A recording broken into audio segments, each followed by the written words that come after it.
त्यासोबतच आपल्याला भेटला सर्टिफिकेट. म्हणजे आजपर्यंत आम्ही त्यांची वेगवेगळी रूपं बघितली, पण आमचं एक व्हिडिओ बघायला मिळालं, त्याबद्दल सर्वांनी एकदा टाळ्या.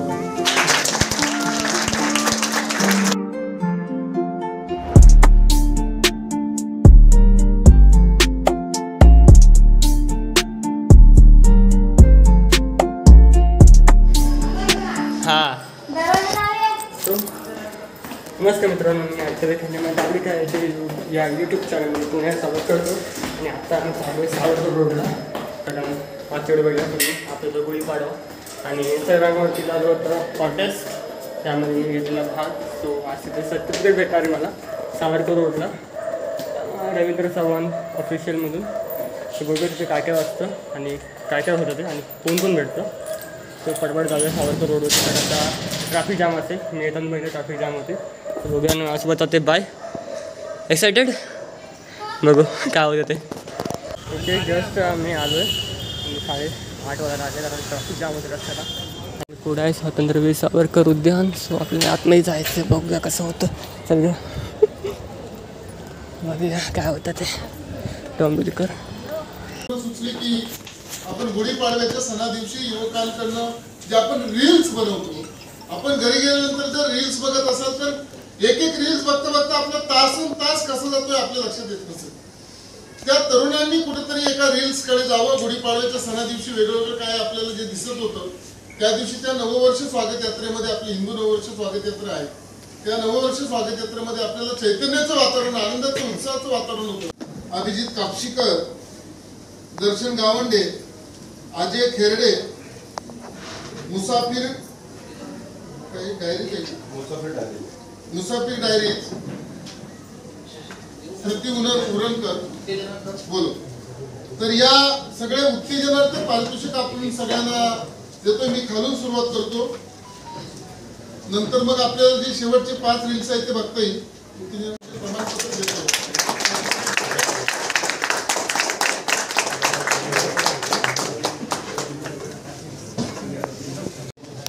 मुसाफिर डायरीज,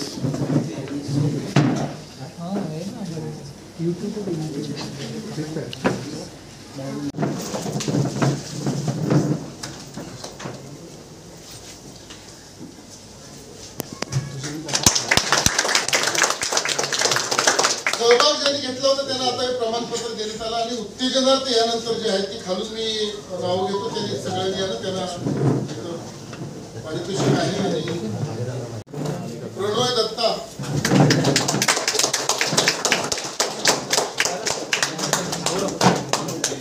नरेंद्र सकपाळ आले नाही, विवेक आयरे,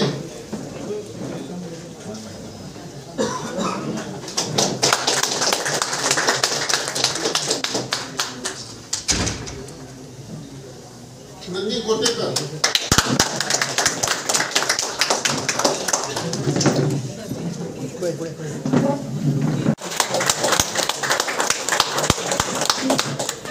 या रील्स मध्ये जे पहिले 3 बक्षीस आहेत, प्रथम, द्वितीय आणि तृतीय आहेत. या 5 लोकांसाठी आपण जोरदार टाळ्या वाजवूया. प्रत्येक रील्स बघून आपल्याला त्यांचे रील्स बघायचे आहेत. मी सुरुवातीला किरण घाणेकर यांची रील्स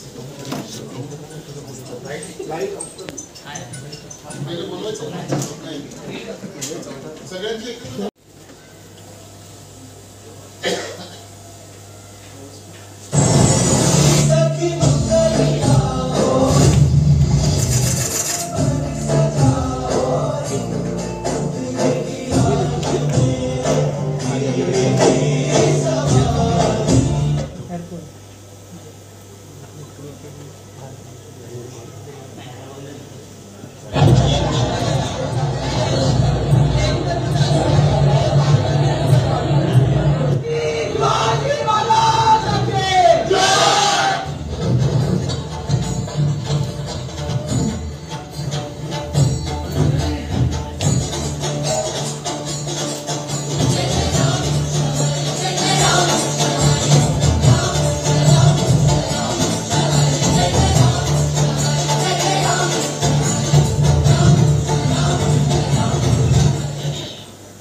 पवार यांची.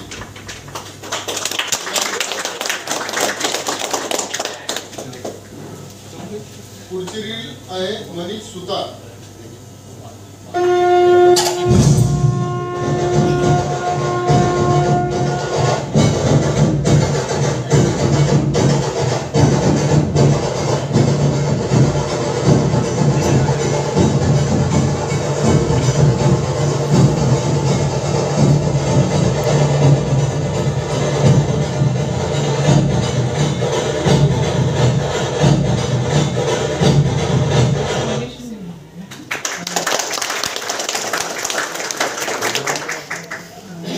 जाधव.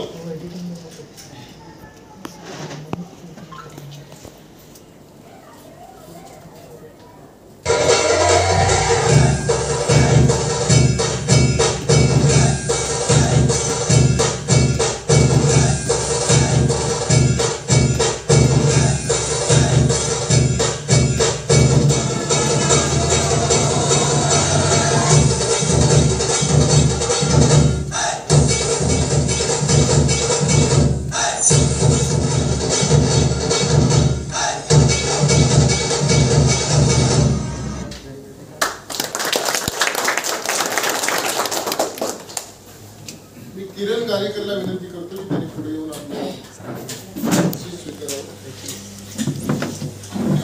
तृतीय पारितोषिक आहे किरण गारेकर.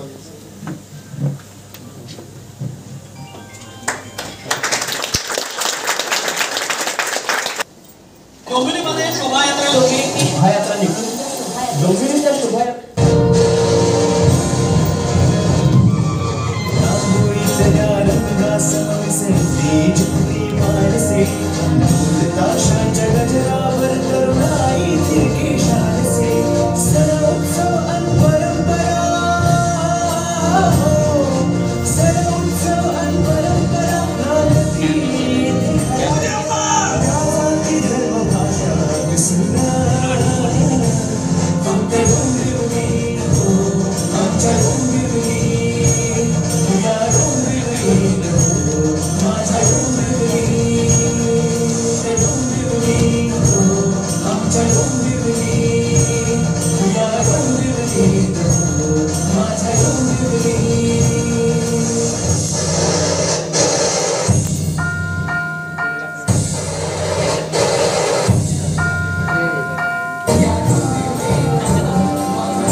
क्रमांकाचं पारितोषिक आहे.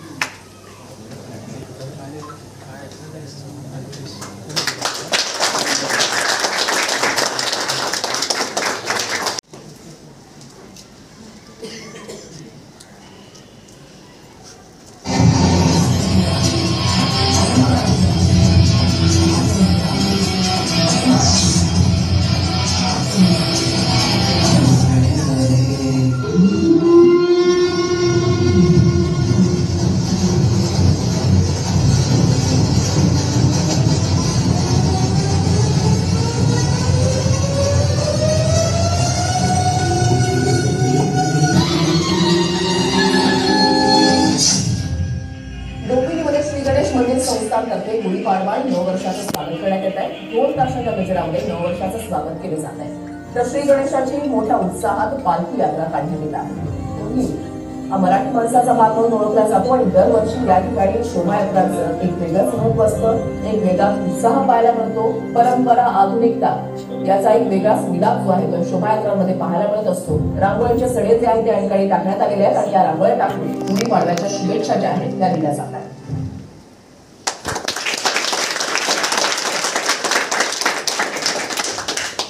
विनंती करतो फर्स्ट प्राइज साठी जोरदार टाळ्या.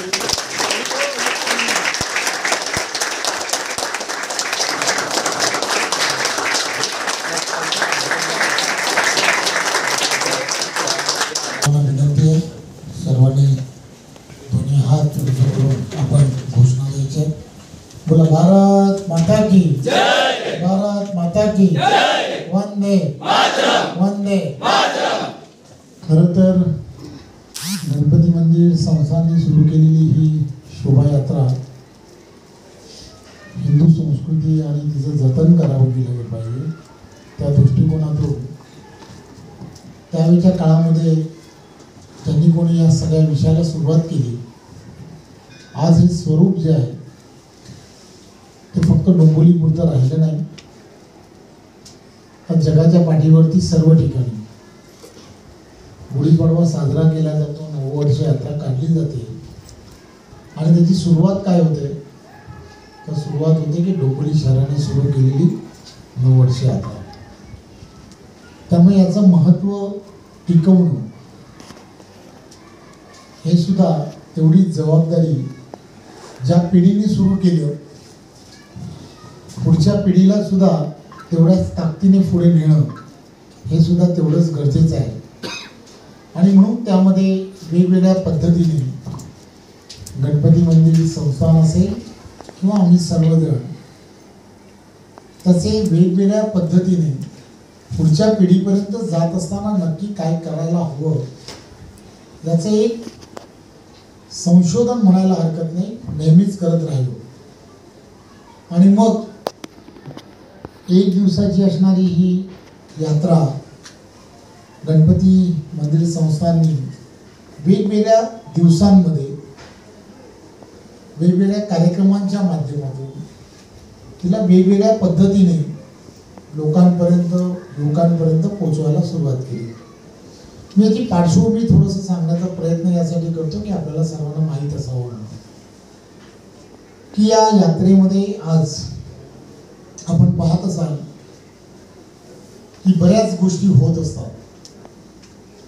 की सुरुवातीच्या काळामध्ये तुम्ही आम्ही सर्वांना माहीत असेल कदाचित तुम्ही तुमच्या घरातील किंवा तुमच्या आजूबाजूच्या असणाऱ्या त्यावेळेच्या प्रत्येकाला जर विचारलं की ही गुढीपाडवा यात्रा असेल किंवा प्रत्येक सण साजरा करायचा आहे, हिंदू सण साजरा करायचा आहे, तर कसा करायचा, तर प्रत्येकाची संकल्पना वेगवेगळी असते. तर ढोल ताशा आणि या सगळ्या गोष्टींपासून तेव्हा एक मोनोपॉली असं ज्याला म्हणतात तशी मोनोपॉली जी होती ही फक्त मोनोपॉली पुणे आणि नाशिक पुरती मर्यादित होती. ढोल ताशा पथक कुठचं, तर असं म्हटलं जायचं की ढोल ताशा पथक हे नाशिकचं आहे, कोणीतरी सांगायचं हे पुण्यामधलं आहे. परंतु असं कुठे डोंबिवली शहरांमध्ये जर अशा काही उत्सवांच्या वेळेला ढोल ताशा पथक आपल्याला हवं असेल तर फार अडचणीचा भाग होता. आणि मग त्यावेळेच्या काळामध्ये गणपती मंदिर संस्थांच्या काही त्यावेळेच्या असणाऱ्या सर्व मंडळींनी, मग वैद्य वेलणकर असतील, या सर्वांनी ठरवलं की गणपती मंदिर संस्थांचंच आपलं एक तरुणांना घेऊन का होईना एक ढोल ताशा पथक असलं पाहिजे. आणि मग त्याला सुरुवात करायला लागलं. आता ढोल ताशा पथक आणि ह्या सगळ्या गोष्टी त्याचं वाजवणं किंवा त्या ती धून तयार करणं ह्या सगळ्या गोष्टी तशा नवीन, त्याची आवड असावी लागते. आणि हे सगळं करणं एक कला आहे, त्याचा सराव आहे. या सगळ्या गोष्टी करण्यासाठी वेळ लागतो. पण म्हणून मग काय करावं, म्हणून संघ असेल, राष्ट्रीय सेवक संघाच्या माध्यमातून त्याला सुरुवात केली आणि सर्व तरुणांना आव्हान करण्याचं ठरवलं. अनेक तरुण पुढे आले, सर्वजण, काही कॉलेज महाविद्यालयीन विद्यार्थी होते, कोणी डॉक्टर्स, इंजिनियर्स, या सगळ्यांनी मिळून आपल्याला हे करायचं आहे. आपल्या फावलेल्या वेळात आपल्याला ही संस्कृती जर जपवायची असेल तर आपल्याला हे सगळं करायचं आहे, अशी त्याची झालेली सुरुवात. आणि वक्रतुंड नावाने हे सुरू झालेलं ढोल ताशा पथक आजही आपण पाहता गणपती मंदिर संस्थान याच्या माध्यमातून त्या अनेक असे तरुण की जे डॉक्टर, इंजिनियर, सगळे वेगवेगळ्या क्षेत्रांमध्ये आहेत.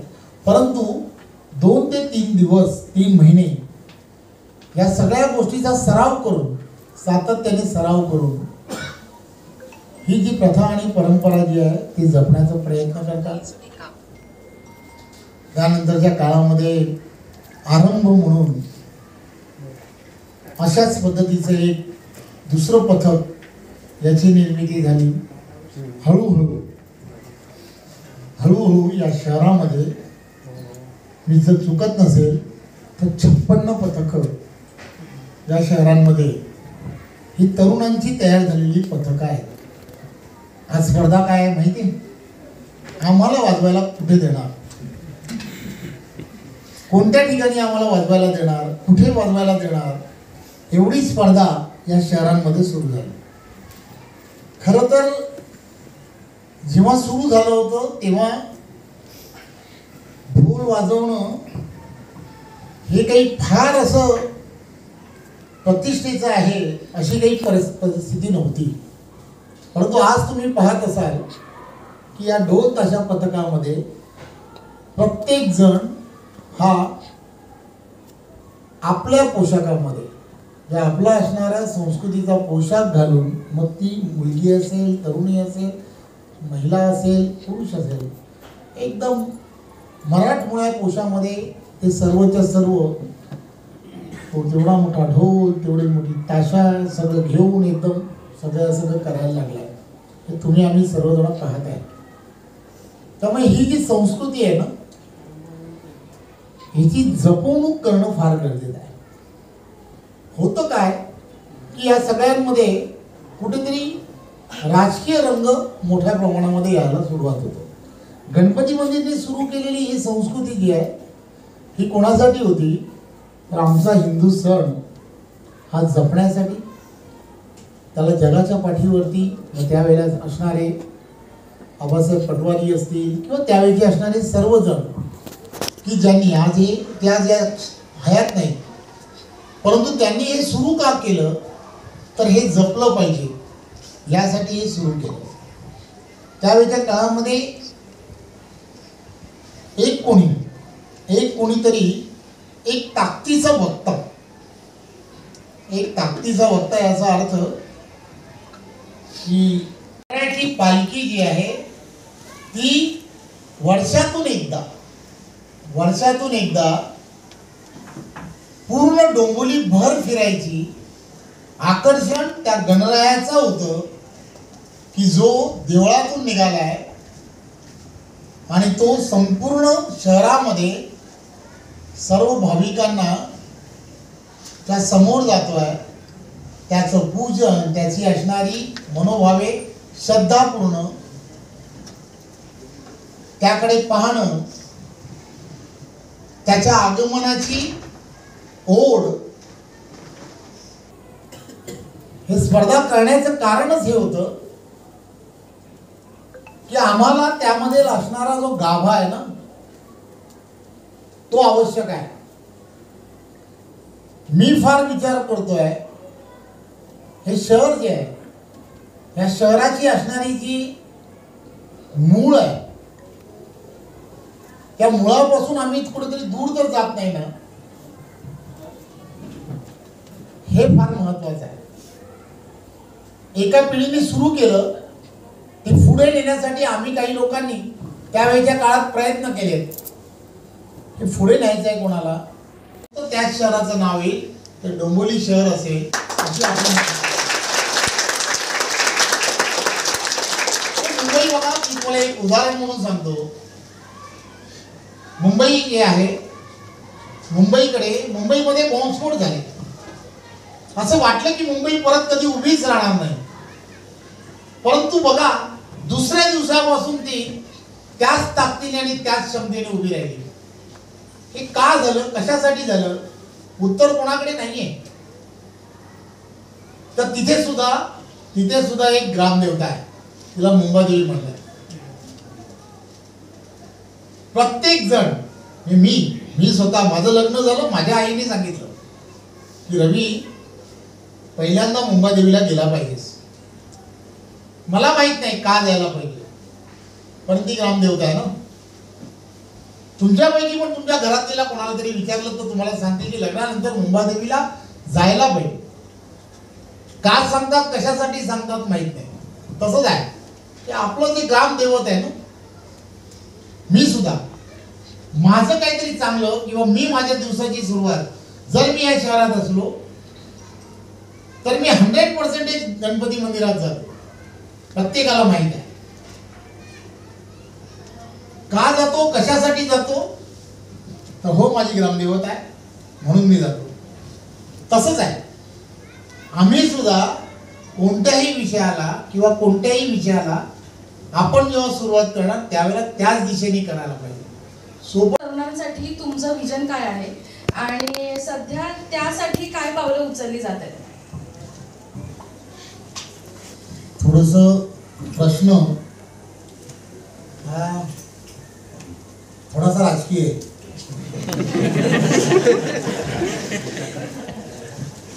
मी माझ्या प्रश्नाला नेलं होतं पुढे एकदम भावनिक आणि सामाजिक प्रश्नाकडे नेलं होतं.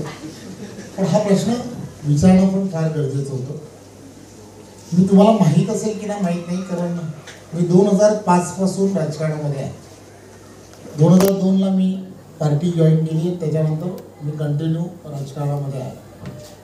राजकारणामध्ये काम करत असताना एक डोंबोलीकर म्हणून, पक्का डोंबोलीकर म्हणून जर कोण असं वाटलं पाहिजे की मी माझा ब्रँड एस्टॅब्लिश करण्याचा प्रयत्न केला की मी कोण, तर मी डोंबोलीकर. आणि मग त्यासाठी मला जे करता आलं ते मी करण्याचा प्रयत्न केला. मग त्यामध्ये मी वेगवेगळ्या पैलूंनी काम करायला सुरुवात केली. डोंबोलीची सुरुवात कुठून होती माहिती आहे तुम्हाला? ती मी एक सुरुवात करून सांगतो.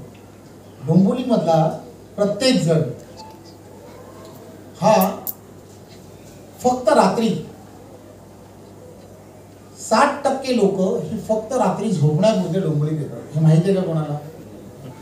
60% लोक की ज्यांना प्रत्येकाला नोकरी निमित्त ट्रेन पकडायची आहे, ट्रेन पकडून मुंबईला जायचं आहे, नोकरीसाठी जायचं आहे किंवा धंद्यासाठी जायचं आहे. हे वास्तव आहे. त्यामुळे सर्वांची जीवनवाहिनी काय, तर ट्रेन आहे. तर मला असं वाटलं काय, तर ह्या ट्रेनमध्ये सुधार झाले पाहिजे. बऱ्याच गोष्टींमध्ये ट्रेनमध्ये सुधारणा झाल्या पाहिजे. मी जसं राजकारणात आलो तेव्हापासून मग मी असं सुरुवात केला, नक्की ट्रेनमध्ये सुधारणा व्हायची म्हणून काय करायचं. तर मी लोकांशी वेगवेगळ्या लोकांशी बोलायला लागलो. माझ्या पाठीमागे एक मनोज म्हणून माझा मित्र आहे, तेच बसला पाठीमागे बसला. त्याची मिसेस आहे, बहीण आहे माझी. त्यामुळे मी असं सहजपणे, आता काय फार सुशिक्षित आहे बहिणी, त्यामुळे मग तिला विचारलं की नक्की व ट्रेनमधल्या समस्या काय. मला असा पाडा वाचून दाखवला ट्रेनचा. तुला काय माहिती आहे ट्रेनबद्दल, तुला काय माहिती आहे. तिने सांगितलं की एखादी बाई ट्रेनमध्ये चढायची झाली ना, तर तू येऊन जरा डब्याच्या बाजूला येऊन उभा राहा, मग तुला कळेल ट्रेनमध्ये चढणं किती कठीण आहे. आता मला काय माहिती ट्रेनमध्ये चढणं किती कठीण आहे. मी पण गेलो, ऐकलं आणि मी गेलो ट्रेनच्या बाजूला जाऊन उभा राहिलो, त्यांच्या डब्याच्या इथे उभं राहिलो. आणि लक्षात आलं काय की प्लॅटफॉर्मची उंची आहे ना, एखाद्या बाईला वरती जर चढायचं झालं ना तर तिला फार मोठी कसरत करावी लागते.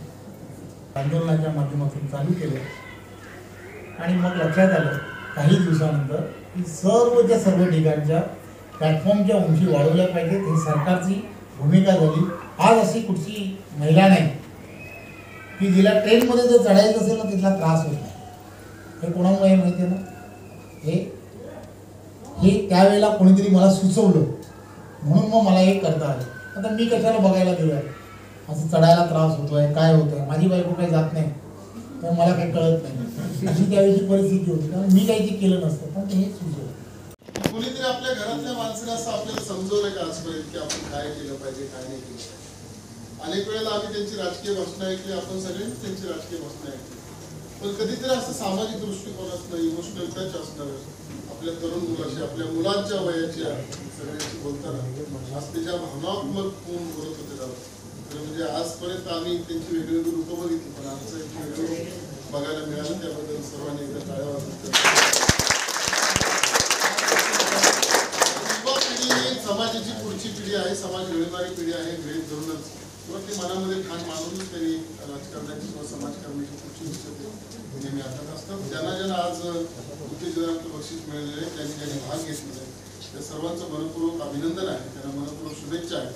असंच डोंबिवलीकर सांस्कृतिक परवानाशी आपण सगळेजण निगडीत राहून, संलग्न राहून पुढे डोंबिवलीकरांचं, डोंबिवलीसाठी काम करूया, एवढ्याच मनपूर्वक शुभेच्छा देतो. चव्हाण साहेबांच्या वतीने आपल्या सगळ्यांना मनपूर्वक शुभेच्छा देऊन कार्यक्रम संपला. सर्व क्रिएटरकडून तुम्हाला थँक्यू आहे, धन्यवाद आहे. गेल्या काय खूप वर्षापासून मी रील्स वगैरे बनवत असतो. प्रत्येक ठिकाणी जाऊन वेगवेगळ्या डोंबिवलीचे ठिकाणं मी प्रसिद्ध करत असतो माझ्या रील्स मार्फत. मी असू दे, मयूर असू दे, प्रणव असू दे, असे खूप सारे क्रिएटर खूप वर्षापासून डोंबिवलीचं नाव मोठं करण्याचा प्रयत्न करतो. सो जस्ट आपलं संपलं आहे, त्या मजा आली ना सर्व निमताचा.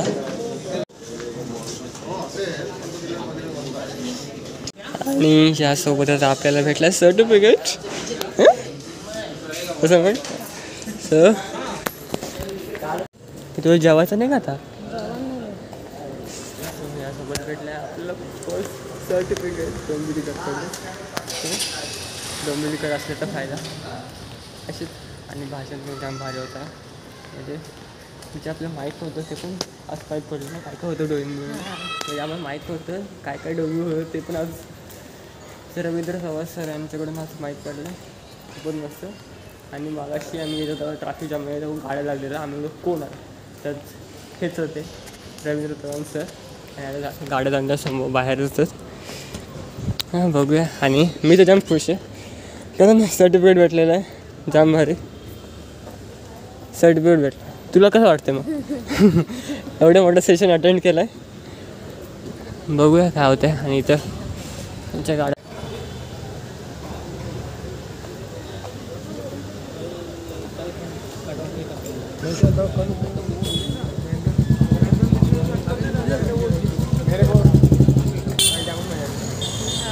मजा आली अटेंड करायला आणि जे काय बोलले ते ऐकायला.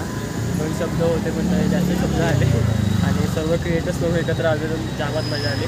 आणि फक्त बघूया आता पुढे अजून काय काय होतं, सर्टिफिकेट काय काय भेटतं. अजून पुढे असं स्पर्धा होत राहणार डोंबिवलीमध्ये. ते बोलले आता आम्ही पुढे काहीतरी करणार त्या संबंधित काहीतरी रील्ससाठी, यूट्यूबसाठी, यासाठी. सो बघूया काय काय होतं पुढे. आणि आज एवढं होतं एवढं तुम्हाला हा व्हिडिओ आवडला असेल, तुम्ही पाहिला असेल, जर तुम्ही डोंबिवलीकर असेल तर कमेंटमध्ये नक्की लिहा हॅशटॅग आम्ही डोंबिवलीकर.